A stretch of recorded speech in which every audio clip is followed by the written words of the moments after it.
গরিব বাচ্চার কোনো এই বাংলাদেশের অধিকারই দেখতেছি না। রোহিঙ্গা অধিকার, চাকমাদের অধিকার, বিদেশি সাহায্য পায়,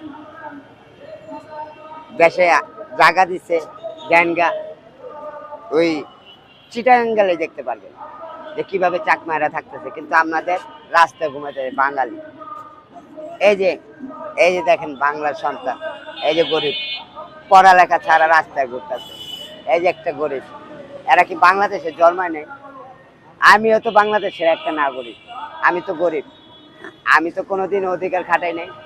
আমি চাই সবার শান্তি, এই পৃথিবীর সবাই শান্তি, মানুষ মারার কোনো অধিকার কার নাই।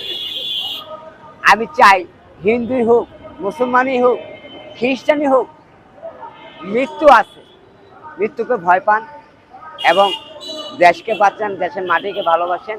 আর ওই যে বস্তিতে আগুন লাগান, এগুলো ছাইরা দেন, বস্তিতে বাঁচতে দেন গরিবদের। গরিব যদি চেতে জায়গা, তাহলে বড় লোকদের কিন্তু ক্ষতি হবে, আমি বলে দিতেছি। কারণ গরিব বর্তমানে খুব কষ্টে আছে, গরিব কিন্তু হাত পাতে কিন্তু কার ক্ষতি করে না, রাস্তায় কাগজ টোকায় তাও কার্ডটা কিন্তু নেয় না, নিতে গেলে মার খায়। গরিবের কষ্ট কি বুঝবেন আপনারা? গরিবের পাশে আসেন, বস্তি জ্বালায় দেন, গেলা বিল্ডিং তুলবেন যে গরিবের বস্তি জ্বালাইলে তো বিল্ডিং তুলবে। গরিবের প্রতিবাদ আছে, এই দেশে তো বিচারই নেই। এই দেশে বিচার আছে, বিচার করবো কে? টাকার বিনিময়ে বিক্রি হলে বিচার করবো কে? জজ হয়ে যদি শিক্ষিত হয়, কলমে চোর হয়, সত্তরে মিথ্যা কয়, তাইলে বিচারটা করবো কে? আমরা বিচার পাবো কোথায়?